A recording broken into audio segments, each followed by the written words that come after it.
BC আইনা খোলা দিছিলাম, পেঁয়াজের বীজটা জ্বালায় নাই। এই বীজগুলি বুনানোর কারণে আমাদের জমিটা একেবারে পুরাটাই পাহাল হয়ে গেছে। আমাকে মেলা লস হয়ে যাচ্ছে। এই বীজ কোনো কাজে লাগে নাই। আমরা বললাম যে স্যার আমরা এখন কি করি, বললো যে সরকারি কাজ এত দ্রুত হয় না।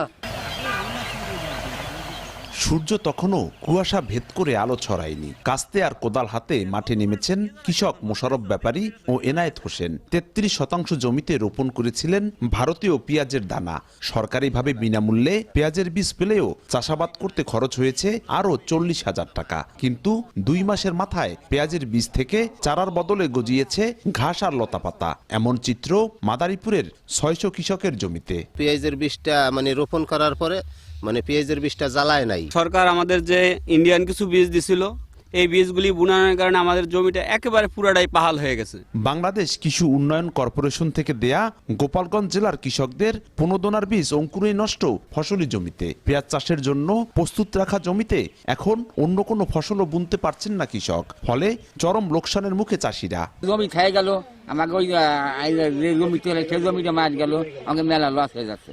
সরকার আমাদের যদি এই ফাহাল জমিগুলোর বাবদ কোনো সাহায্য সহযোগিতা করেন তাহলে আমরা খুবই উপকৃত হব। ভারতীয় এই পেঁয়াজের বীজ জমিতে রোপণ করে দিশেহারা রাজবাড়ী জেলার কৃষকরাও। তাদের অভিযোগ, স্থানীয় চাষিদের কাছ থেকে কেনার কথা থাকলেও নিম্নমানের পেঁয়াজের দানা কেনা হয়েছে ভারত থেকে, যা সরবরাহ করায় সৃষ্টি হয়েছে এমন পরিস্থিতির। এই পেঁয়াজের বীজ জমিতে রোপণ করে ক্ষতির মুখে বৃহত্তর ফরিদপুরের 5 জেলার চাষিরা।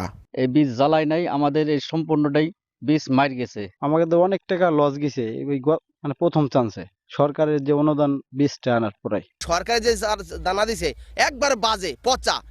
আমরা মনে করি এইসব দানা না দেওয়াই ভালো, কৃষকের তো ক্ষতি না করাই ভালো। এখন আমাকে জমি তো পাহাল যাইতে আছে, জমি তো ওই যে খালি জমি, কি ফসল বুনানোর সময়ও নাই যে আমরা অন্য কোনো ফসল বুনাবো। ভুল পদ্ধতিতে চাষাবাদ করার অজুহাত দিয়ে দায়সারা জবাব বৃহত্তর ফরিদপুর অঞ্চলের দায়িত্বে থাকা কর্মকর্তাদের। ঠিকাদারের প্রসঙ্গ তো আমি জড়িত না, ঠিকাদারি তো আমি ঠিকাদার টেন্ডার দেওয়ার পারতেছি না। অভিযোগ দিচ্ছে যদি তদন্ত হচ্ছে। পেঁয়াজ বীজ 10 থেকে 12 ঘন্টা ভিজে চাষাবাদ করতে হয়। যদি এটা না করে, অনেক সময় মাটির এঁটেল যদি 18 থাকে